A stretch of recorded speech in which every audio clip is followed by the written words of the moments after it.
ஓம் சாந்தி. So இன்றைய முரளி 16/10/2025. பாப்தாதா மதுவனம். சாராம்சம் பாபா சொல்கிறாங்க, இனிய குழந்தைகளே, ஏகாந்தத்தில் அமர்ந்திருந்து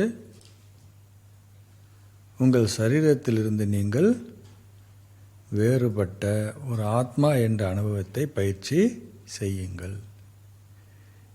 இப்படி செஞ்சிங்கன்னா அதுக்கு பேர் என்ன? இதுவே மரணித்து வாழ்வது எனப்படும். கேள்வி, ஏகாந்தம் என்பதன் அர்த்தம் என்ன? நீங்கள் ஏகாந்தத்தில் அமர்ந்திருக்கும் பொழுது எதனை அனுபவம் செய்ய வேண்டும்?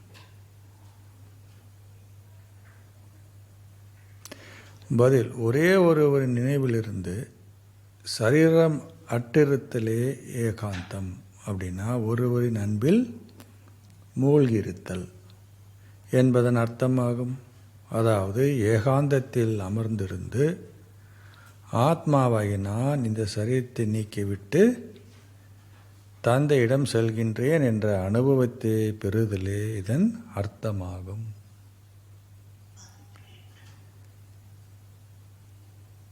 வேறு எவரையும் நினைவு செய்யக்கூடாது.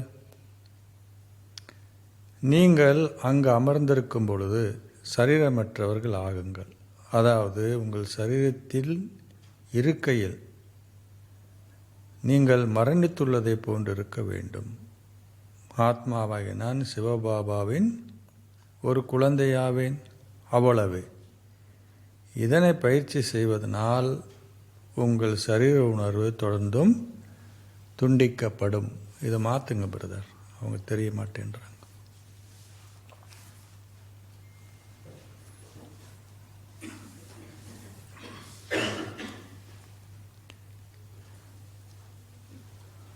ஓம் சாந்தி. எல்லாவற்றுக்கும் முதலில் குழந்தையாகி உங்களுக்கு விளங்கப்படுத்துகின்றார். என்ன விளங்கப்படுத்துகிறார்? இனிமேலும் இனிமையான குழந்தைகளே, இங்கு நினைவில் அமர்ந்திருக்கும் பொழுது உங்களை ஆத்மாக்களாக கருதி தொடர்ந்து தந்தை நினைவு செய்யுங்கள். உங்கள் புத்திகள் வேறு எங்கும் ஈர்க்கப்படக்கூடாது. நீங்கள் ஆத்மாக்கள் என்பதை குழந்தையாக நீங்கள் அறிவீர்கள். ஆத்மாவாகிய நான் இந்த சரீரத்தின் மூலம் என்ன பண்ணுறேன்? ஒரு பாகத்தை நடிக்கின்றேன். ஆத்மா அழிவற்றவரும் சரீரம் அழியக்கூடியதும் ஆகும்.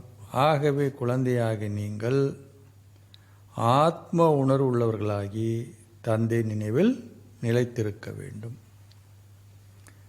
நான் ஒரு ஆத்மா. இந்த அங்கங்களை செயல்படுத்துவதும் நிறுத்துவதும் என்னை பொறுத்ததாகும். இல்லையா? நேற்று என்ன சொன்னார்? ஆத்மா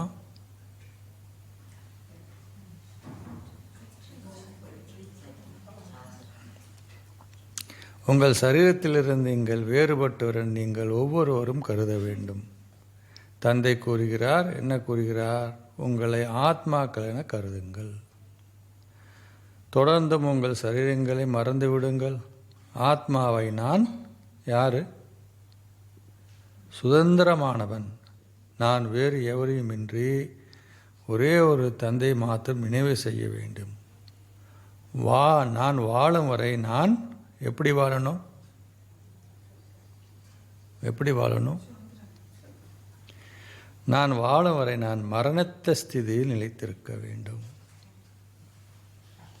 இப்பொழுது ஆத்மாவாகிய எங்களின் யோகம் தந்தையுடன் இருக்க வேண்டும். நான் எனது வீட்டுக்கும் உலகிற்கும் யாரு? உங்கள் வீட்டுக்கும் இந்த உலகத்துக்கு நீங்களாம் யாரு? மரணித்துள்ளேன். நீங்கள் மரணிக்கும் பொழுது உலகம் உங்களுக்கு மரணிக்கும் என கூறப்பட்டுள்ளது. இப்பொழுது நீங்கள் மரணித்து வாழ வேண்டும். அப்படின்னு என்ன அர்த்தம்? ஆத்மாவாகி நான் சிவபாபாவின் குழந்தையாவேன். தொடர்ந்து உங்கள் சரீரங்களின் உணர்வை மறந்து விடுங்கள். தந்தை கூறுகிறார், என்ன கூறுகிறார்? இன்னைக்கு உங்களை ஆத்மாக்களை கருதி என்னை நினைவு செய்யுங்கள். உங்கள் சரீரங்களின் உணர்வை மறந்து விடுங்கள். ஏன் மறக்கணும்?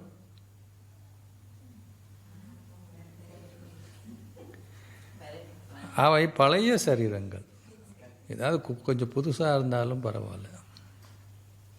பழைய பொருட்கள் அப்புறப்படுத்தப்படுகின்றன. உங்களை சரீரமற்றவர்களாக கருதுங்கள். நீங்கள் இப்பொழுது தந்தை நினைவு செய்தவாறு அவரிடம் செல்ல வேண்டும்.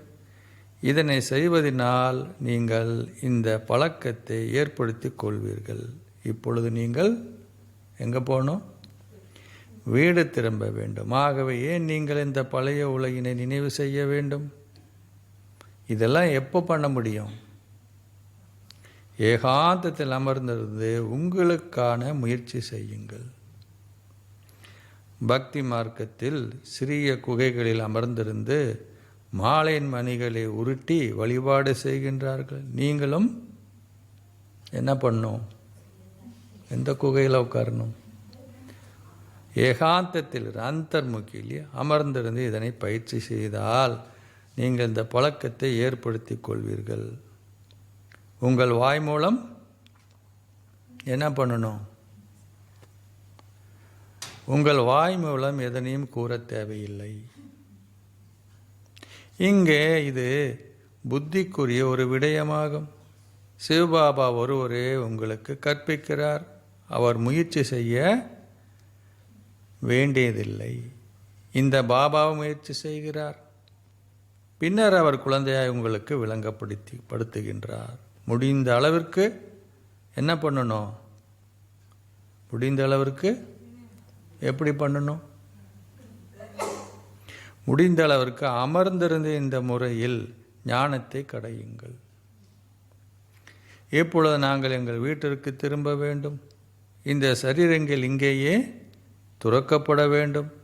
தந்தை நினைவு செய்வதன் மூலமே உங்கள் பாவங்கள் அழிக்கப்பட்டு உங்கள் பாவங்கள் அழிஞ்ச பிறகு என்னாகும்? உங்கள் ஆயுட்காலம் நீடிக்கும். நீங்கள் இதனை தொடர்ந்தும் உள்ளார்த்தமாக சிந்திக்க வேண்டும்.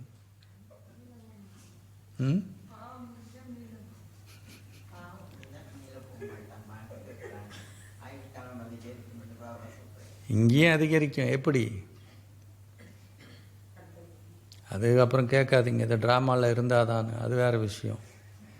பட் இல்லையா, இன்றைக்கி மனிதர்கள் சயின்டிஃபிக்காகவே யோகா சூத்திரத்தில் சொல்லப்படுவது என்னென்னா, உங்கள் மூச்சு தான் கணக்கு. மூச்சு இப்போ யோகிகள் 200 வருஷம் வாழ்ந்தாங்க அப்படின்னெல்லாம் சொல்லப்படுது, ட்ராமாவில் இருக்குது. ஏன்னா அவங்க முக்கியமாக செய்கிறது அந்த மூச்சு விடுறதை குறைக்கிறாங்க. ஆமை ஏன் அவ்வளோ காலம் உயிர் வாழுது? அது நாய் பாருங்க செத்து இருந்து போயிடுது. அது சும்மா நடந்து வரலாம்ல, அது நடக்காது. வேகமாக ஓடும், தேவையில்லாமல் எல்லாத்தையும் துரத்தும், அப்புறம் நாக்கை தொங்க போட்டுட்டு ஆஹா ஆஹான்னு. அப்போ மூச்சு அதிகமாக ஆக என்ன ஆகுதுன்னா லைஃப் குறைஞ்சிடும். அப்போ நம்ம யோகா பண்ணும்போது என்ன ஆகுது? ஆட்டோமேட்டிக்காக நம்மளுடைய மூச்சு நிதானமாக செயல்படும் போது உடல் ஆரோக்கியமாக இருக்குது, ஆயுட்காலம் அதிகம் இருக்குது. மற்றபடி கோல்டன் ஏஜ் போகும்போது தானாகவே என்ன ஆகுது? இருக்கும். நீங்கள் இதை தொடர்ந்தும் உள்ளார்த்தமாக சிந்திக்க வேண்டும். நீங்கள் சத்தமிட்டதையும் கூற தேவையில்லை. பக்தி மார்க்கத்தில் சிலர் பிரம்ம தத்துவத்தை நினைவு செய்கிறார்கள், இன்னும் சிலர் சிவனை நினைவு செய்கிறார்கள். ஆனால் அந்த நினைவு மிகச்சரியானதல்ல நினைக்கிறாங்க. அவர்களுக்கு தந்தையின் அறிமுகம் கிடைக்காத பொழுது அவர்கள் எவ்வாறு அவரை மிகச்சரியாக நினைவு செய்வார்கள்? இப்பொழுது உங்களுக்கு தந்தையின் அறிமுகம் கிடைத்துள்ளது. அதனால் என்ன பண்ணணும்? அதிகாலையில் விழித்தெழுந்து ஏகாந்தத்திலிருந்து இவ்வாறாக உங்களுடன் தொடர்ந்தும் என்ன பண்ணணும்? பேசுங்கள். இந்த ஞானக்கடலை கடந்து தந்தை நினைவு செய்யுங்கள். பாபா, உண்மையில் நான் இப்பொழுது உங்கள் மடிக்கு வர இருக்கின்றேன். இந்த மாதிரிலாம் பேசணும். அது ஆன்மீக. அவர்கிட்ட வர்றன்றது என்ன? அது உங்கள் மடிக்கு வர வேண்டும்ன்றதுக்கு என்ன சொல்கிறது? அது ஆன்மீக மடியாகும். ஆகவே இந்த முறையில் உங்களுடன் பேசுங்கள். பாபா வந்து விட்டார். ஒவ்வொரு சக்கரத்திலும் பாபா வந்து எங்களுக்கு என்ன பண்ணுறார்? ராஜயோகத்தை கற்பிக்கின்றார். தந்தை கூறுகிறார், என்னை நினைவு செய்வதுடன் கூடவே என்ன பண்ணணும்? சக்கரத்தையும் நினைவு செய்யுங்கள். ஏன் சக்கரத்தை நினைக்கணும்?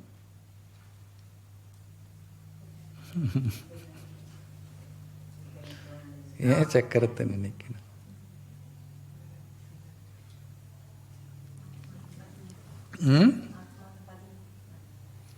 ஆத்மாவில் பதியும்.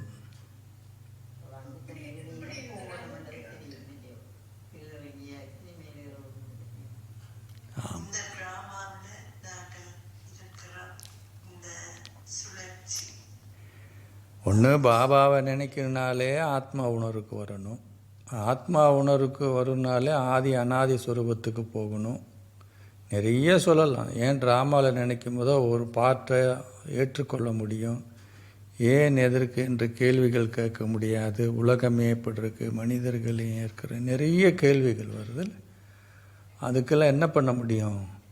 முற்றுப்புள்ளி வைக்கணும் இல்லையா? அப்போது முழு நாடகத்தை பற்றி தெரியும் பொழுது 3 காலமும் திரிகால தரிசியாக இருங்க இல்லையா? 3 காலத்தையும் தெரிஞ்சவங்களா இருக்கிறீங்க. 3 காலம் தெரிஞ்சவங்களை யார் சொல்கிறாங்க? ஞானின்னு சொல்லுவாங்க இல்லையா? அதனால தான் பாபா வந்து ஞானிக்கு என்ன கிடையாது, இகழ்ச்சி புகழ்ச்சி இல்லையா?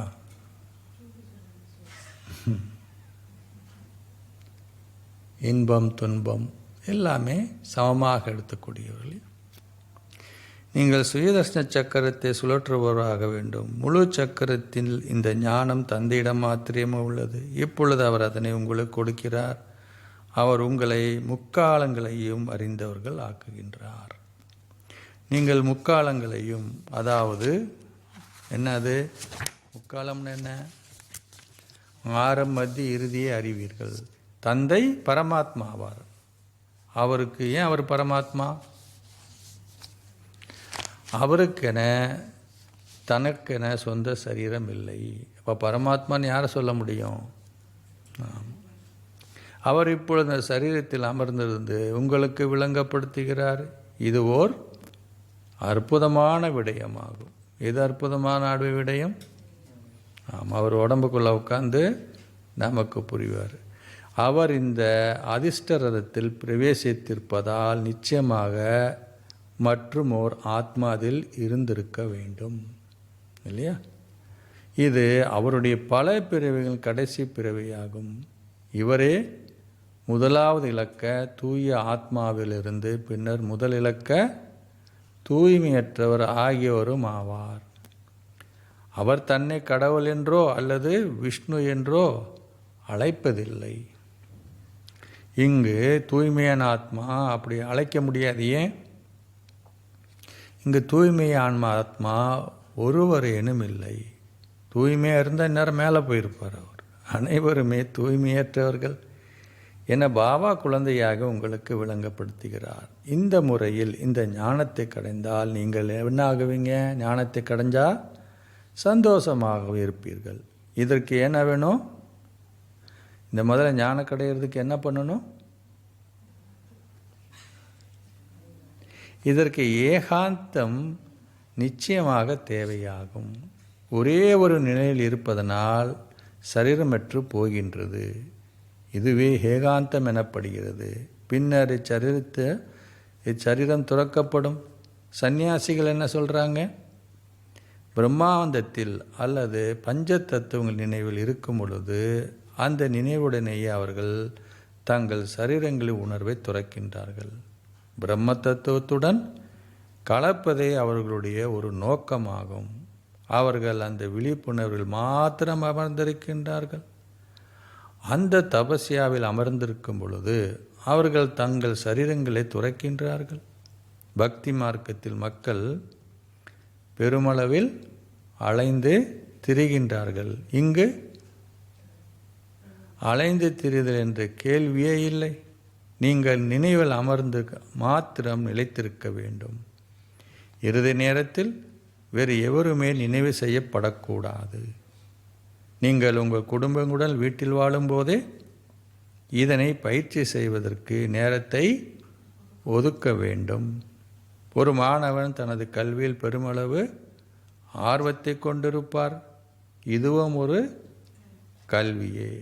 நீங்கள் உங்களை ஆத்மாக்களாக கருதாகது விடில் தந்தையையும் ஆசிரியரையும் குருவையும் மறந்து விடுவீர்கள்.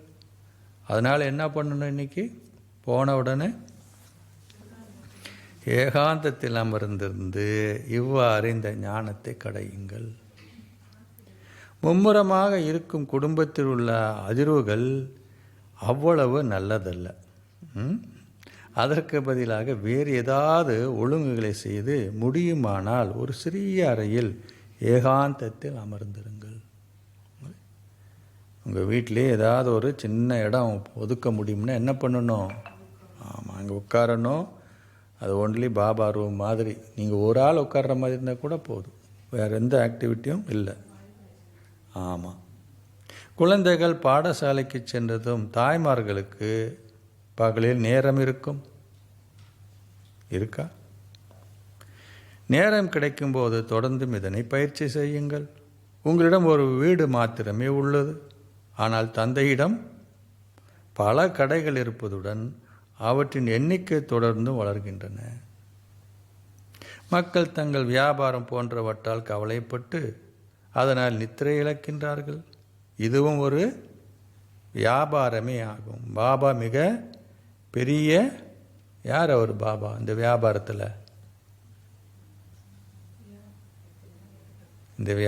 அவர் யார்? பாபா சொல்லார் பெரிய பங்குதாரர் ஆவார். பாபா சொல்லார் அவர் ஓனர்னு சொல்லலை.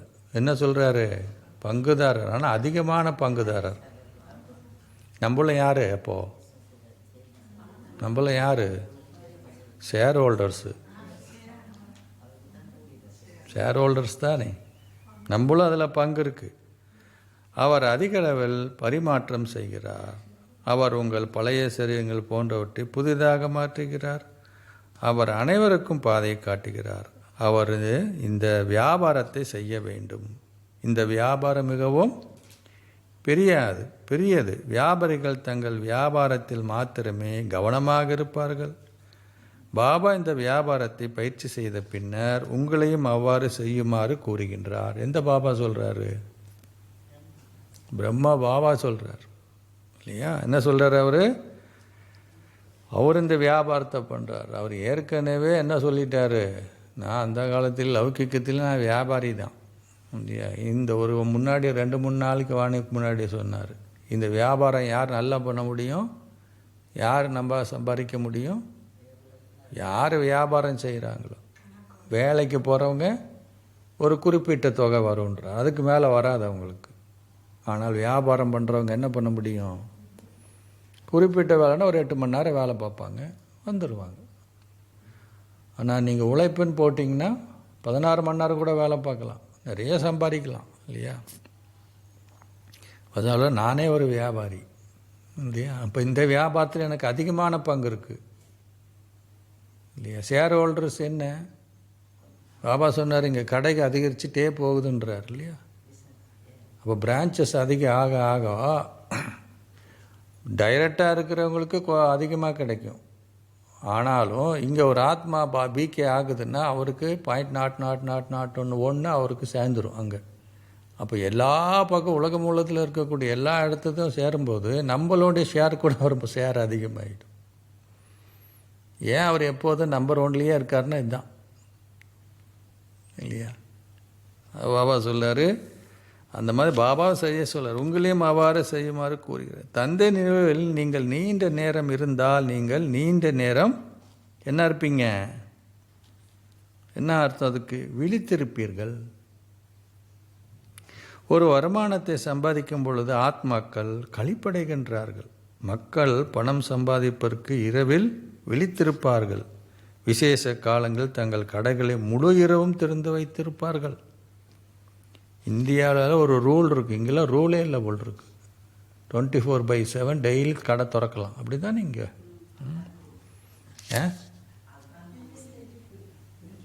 இல்லை அவங்க அங்கே பாட்டுக்கு க்ளோஸ் பண்ணலாம். பட் இங்கே நான் கேட்டேன், அதில் வேற போட்டிருக்காங்க 24/7. எப்போ டைம் இருக்காது, அவங்களுடைய விருப்பம் தானே. இங்கே அப்படி இல்லை, கட்டுப்பாடுகள் கிடையாது. நான் கேட்டேன், ஒவ்வொரு கடைக்கு பர்மிஷன் இருக்கு. ஓகே, அப்போ அந்த பர்மிஷன் வாங்கணும். ஸோ பாபா சொல்கிறாரு, ஆனால் இந்த ப்ரைஸ் போடுறதுக்கு இது இல்லைன்னு நினைக்கிறதில்ல, எவ்வளோ வேணால் வச்சுக்கலாம். அதுக்கு இருக்கா?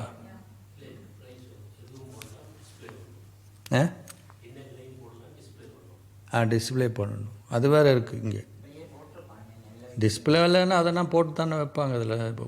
அதில் வந்து பிரிண்ட் பண்ணி வச்சுருக்காங்க. ஆனால் அவங்க நினச்ச வேலை போடலாம் இங்கே அப்படின்னு கேள்விப்பட்டேன். ஆனால் அங்கெல்லாம் அப்படி போட முடியாது. நீங்கள் நினச்ச மாதிரி உங்களுக்கு விருப்பப்பட்டபடி ப்ரைஸ் போட முடியாது.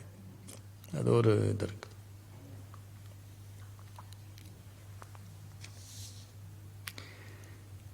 ஸோ பாபா சாஹிப், மிகவும் நல்ல வருமானத்தை இரவிலும் அதிகாலையிலும் சம்பாதிப்பீர்கள். இங்கே என்ன, அது வருமானம் எப்போ வருது? எல்லாம் தூங்கின பிறகும் முழிக்கிறதுக்கு முன்னாடி தான் இங்கே வருமானம். நீங்கள் மிகவும் நல்ல வருமானத்தை இரவிலும் அதிகாலையிலும் சம்பாதிப்பீர்கள். நீங்கள் சுயதர சக்கரத்தில் சுழற்றுபவர்களாகவும் முக்காலத்தையும் அறிந்தவர்களாகவும் ஆகுவீர்கள். நீங்கள் 21 பிரிவுகளுக்கான செல்வத்தை சேகரிக்கின்றீர்கள். மக்கள் செல்வந்தர்களாகுவதற்கு முயற்சி செய்கிறார்கள். நீங்கள் தந்தை நினைவு செய்தால் உங்கள் பாவங்கள் அழிப்பதுடன் நீங்கள் பலத்தையும் பெறுவீர்கள். உங்கள் தலையில் என்ன இருக்கு? பெருமளவு பாவ சுமை இருப்பதனால் நீங்கள் நினைவு யாத்திரையில் அமர்ந்திருக்காவிட்டால் பெருமளவு இழப்பை அனுபவம் செய்வீர்கள். இப்பொழுது நீங்கள் சேமிக்க வேண்டும். ஒருவரை மாத்திரம் நினைவு செய்து முக்காலத்தையும் அறிந்தவர்கள் ஆகுங்கள். அரைக்கல்பத்திற்கான இந்த அழிக்க முடியாத செல்வத்தை நீங்கள் சேகரிக்க வேண்டும். இங்கே எவ்வளோதான் சம்பாதிச்சாலும் இதோடு போயிடும். இது மிகவும் பெருமதி வாய்ந்ததாகும். இந்த ஞானக்கடலை கடைந்து என்ன பண்ணணும்? ரத்தினத்தை தேர்ந்தெடுங்கள். பாபா நான் செய்த முறைகளை குழந்தைகளாக உங்களுக்கு காட்டுகிறார். பாபா தான் செய்த முறைகளை குழந்தையாக உங்களுக்கு காட்டுகிறார். யார் அது? பிரம்மா பாபா. சிலர் கூறுகிறார்கள், பாபா மாயின் பல புயல்கள் வருகின்றன. பாபா கூறுகிறார், அதுக்கு என்ன சொல்வார் பாபா? முடிந்த அளவுக்கு சம்பாதியுங்கள். இதுதான் உபயோகமாக இருக்கும். ஏகாந்தத்தில் அமர்ந்து தந்தை நினைவு செய்யுங்கள். உங்களுக்கு நேரம் இருந்தால் என்ன பண்ணணும்?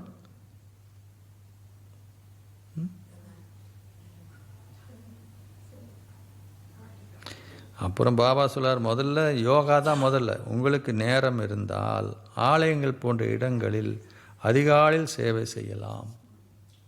நீங்கள் உங்கள் பேட்சை கட்டாயமாக உங்களுடன் வைத்திருக்க வேண்டும். எல்லாம் வச்சிருக்கீங்களா?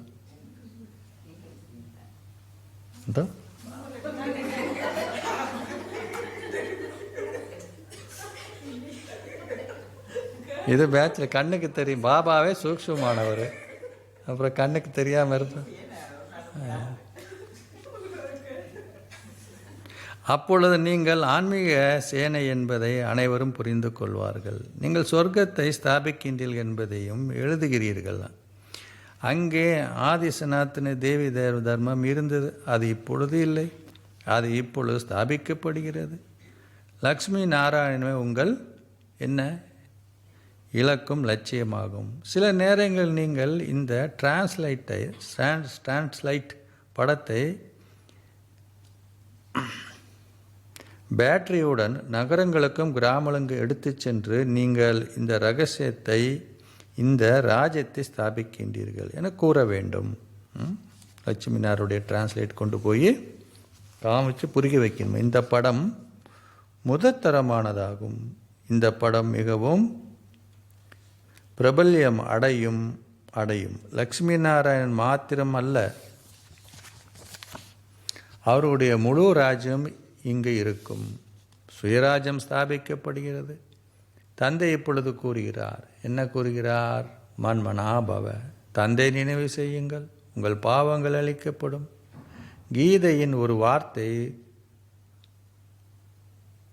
கொண்டாடுவதாக அவர்கள் கூறுகிறார்கள். கீதையில் ஒரு வாரத்தை கொண்டாடுவதாக அவர்கள் கூறுகின்றார்கள். இந்த திட்டங்கள் அனைத்தும் உண்மையில் ஒரு கல்பத்திற்கு முன்னரும் மிகச்சரியாக செய்யப்பட்டவையாகும். நீங்கள் இந்த படத்தை முழு நகரத்தையும் சுற்றி எடுத்து வரும் பொழுது அதனை பார்ப்பவர்கள் அனைவரும் மிகவும் சந்தோஷமடைவார்கள்.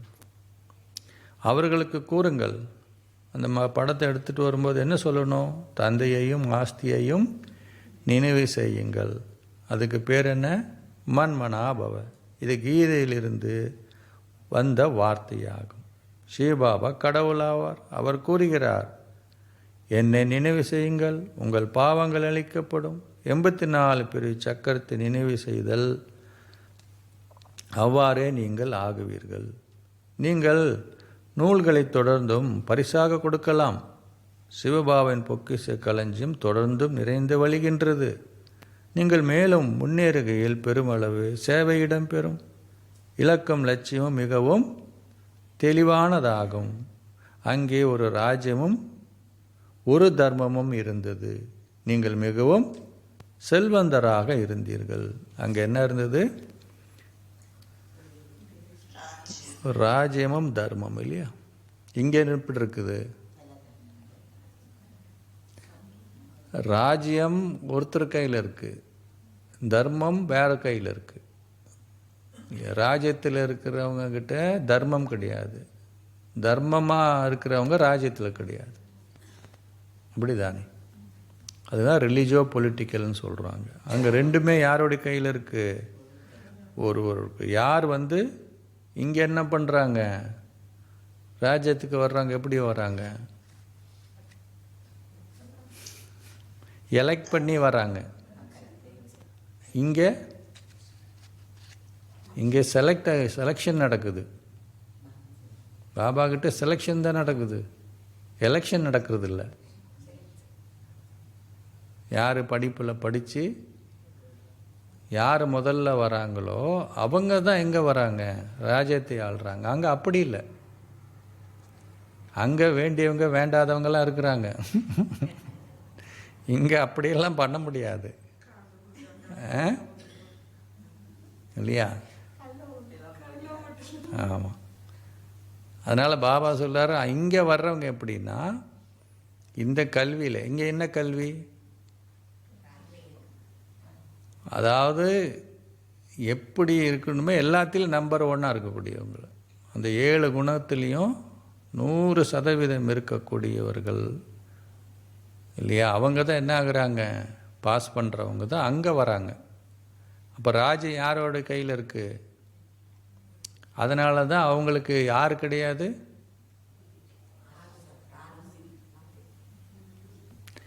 ஆலோசகர்களோ மந்திரிகளோ கிடையாது. ஏன்?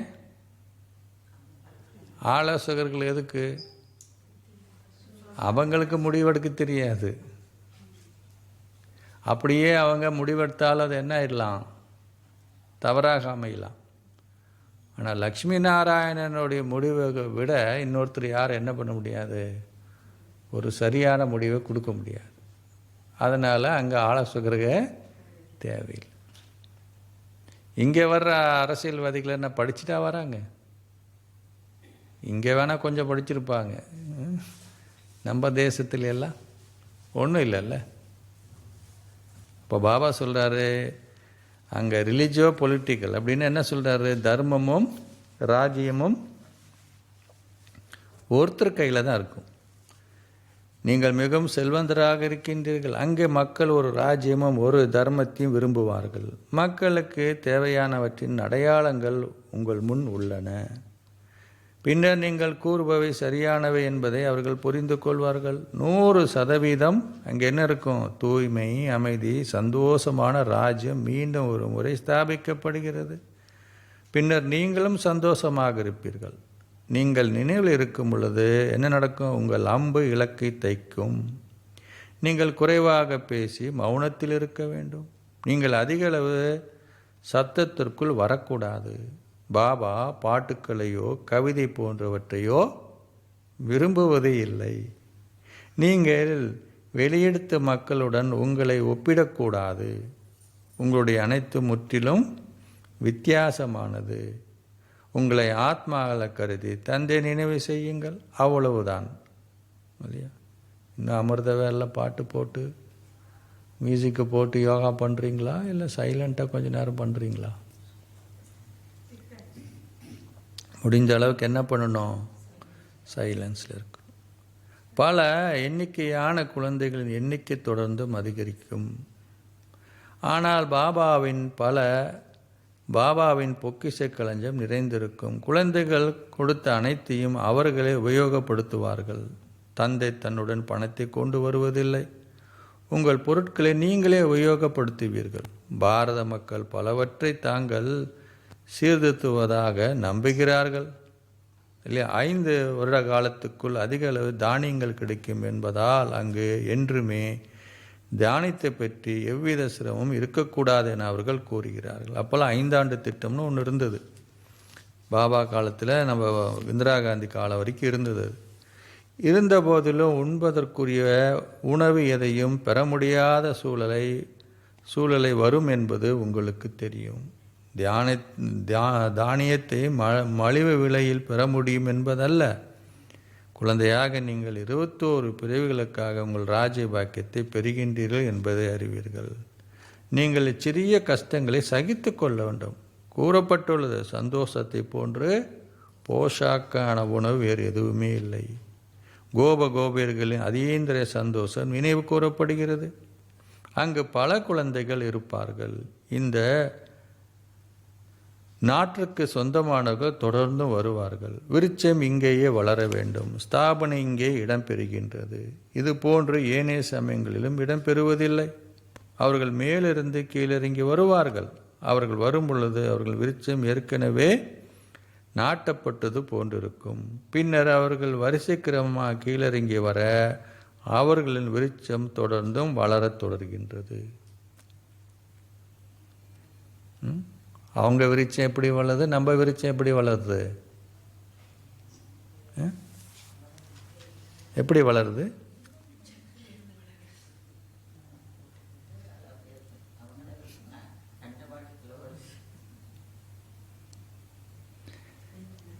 இங்கே விருட்சம் இங்கேயே இருக்குது. அந்த விருட்சத்தை சேர்ந்தவங்க இந்த பூமியிலேயே இருக்கிறாங்க. புரிஞ்சுதா? அப்போது இந்த விருட்சத்துக்கு சம்மந்தப்பட்டவங்க இந்த பூமியில் இருக்கிறாங்க. அவங்க விருட்சம் அப்படி இல்லை.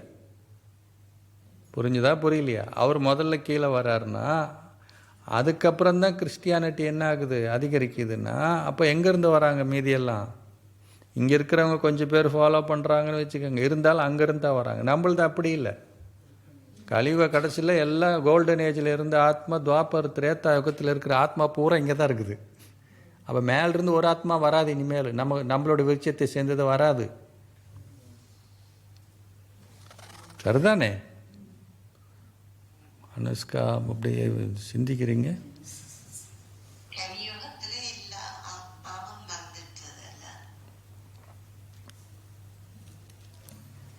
ஆமாம். ஸோ என்னன்னா இது புரிஞ்சுக்கணும் இல்லையா? நம்ம ஆத்மாக்கள் எங்கே இருக்கிறாங்க? விருட்சம் வளர்றது இங்கிருந்து வளருது. பட் அவங்களது எங்கேருந்து வருது?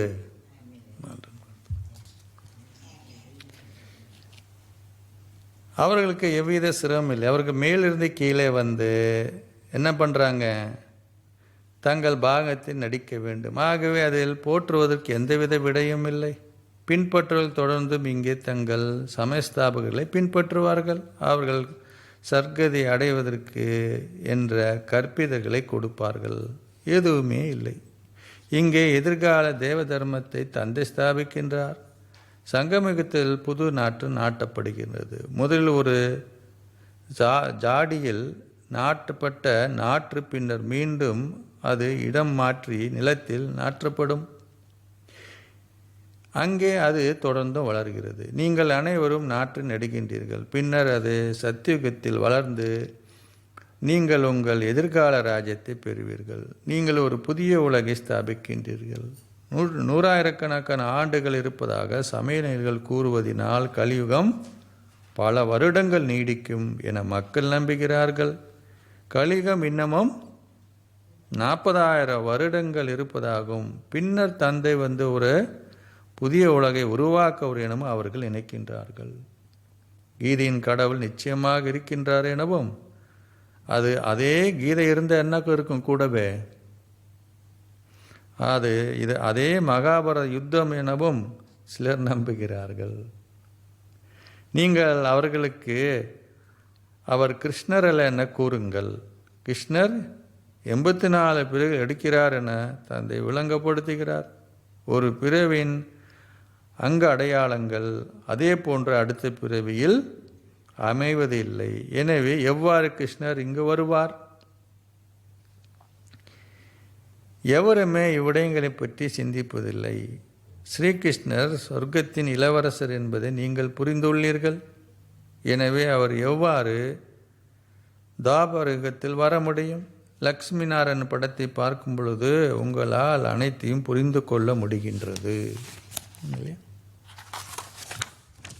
சீபாபா இந்த ஆட்சி உங்களுக்கு கொடுக்கிறார். சத்தியுகத்தையே தந்தையே ஸ்தாபிக்கின்றார். சக்கரம், விருட்சம் போன்றவற்றின் படங்களும் குறைந்தவை அல்ல. ஒரு நாள் நீங்கள் அப்போ எது குறைஞ்சதுன்னு சொல்லலை. முதல்ல எந்த படத்தை சொன்னார்? முதல்ல எந்த படத்தை சொன்னார்? லக்ஷ்மி நாராயண் படத்தை சொன்னாரா இல்லையா? டிரான்ஸ்லேட் எடுத்துகிட்டு போங்க காமிங்கன்னு சொல்லியா? அதனால தான் சொல்கிறார் இதுவும் குறைஞ்சதல்ல.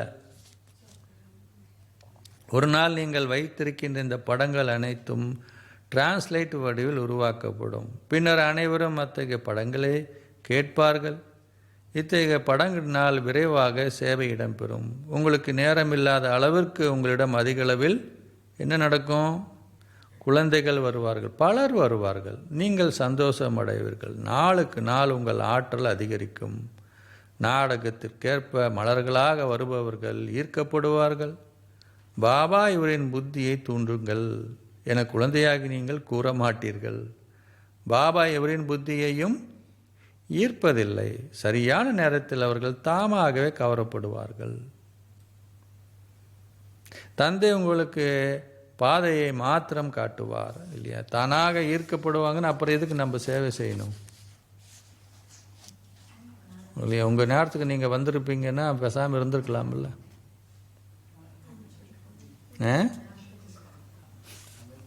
எதுக்கு இதெல்லாம் பண்ணிட்டு இருக்கோம்ல?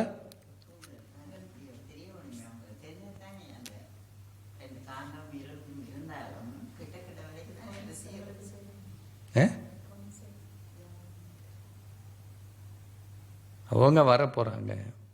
எதுக்கு இவ்வளோ பண்ணி அங்கே எக்ஸிபிஷனை போட்டு கொண்டு போய் போட்டு செய்யணும்?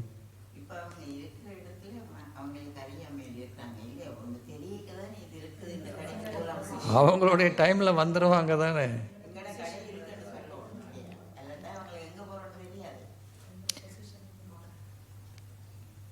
முதல்ல நம்ம என்ன செய்கிறோமோ அதை அடைவோம். அவங்க வராங்களோ வரலையோ உங்கள் புண்ணிய கணக்கத்தை எப்படி அதிகரிப்பீங்க? புரிஞ்சுதா? நம்ம பாக்கியத்தை நம்ம தான் உருவாக்கணும். அதுக்காக தான் போகிறோம். அவங்க வரலன்றதுக்காக இல்லை. இங்கே சுயநலம். புரிஞ்சுதா? வரப்போகிறாங்க. ஆனால் நம்ம ஏன் போகிறோன்னா நம்மளுடைய பாக்கியம் எப்படியா இருக்குது? பாக்கியம் என்பது என்ன? ஒரு கர்மம் செஞ்சால் தானே அதுக்கு பாக்கியம். கர்மமே செய்யலைன்னா அப்போ போகிறது யாருக்காக போகிறோம்? அவங்க வரணும் இல்லை. அது போகிறது நம்மளுடைய பாக்கியத்தை உருவாக்குறதுக்கு தவிர்த்து நாடகத்தில் வரப்போகிறாங்க இல்லையா?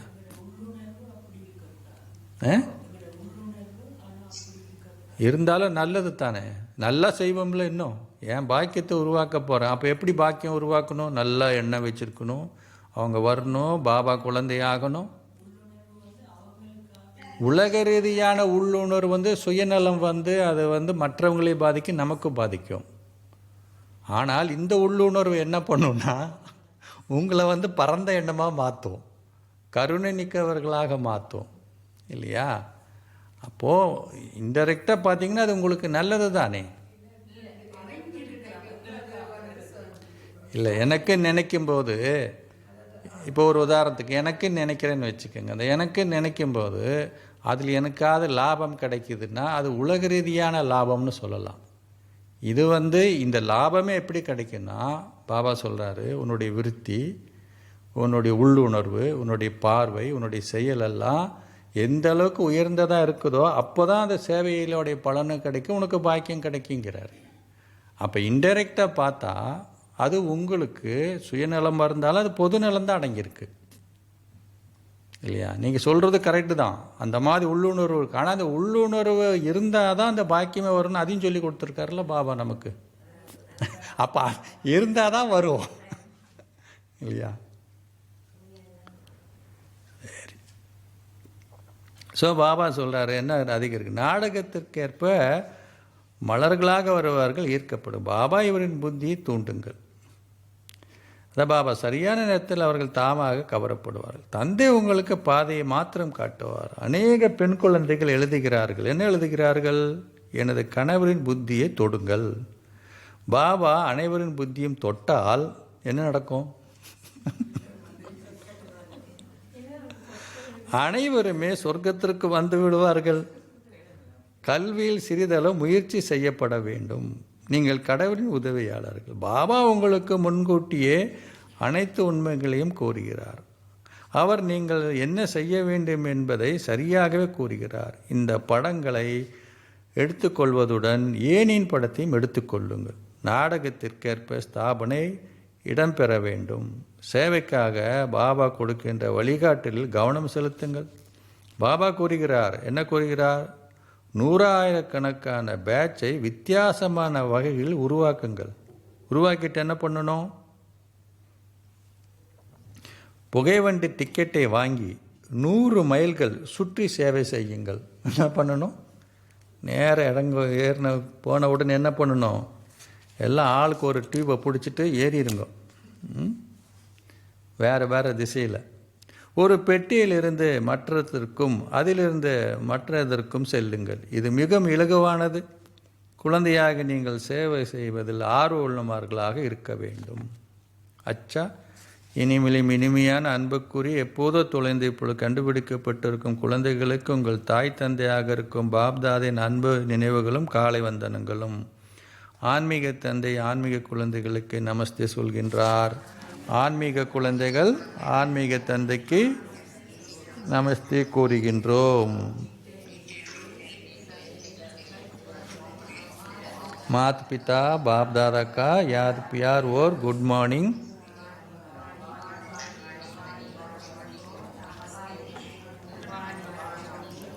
रूहानी बाप को नमस्ते नमस्ते नमस्ते.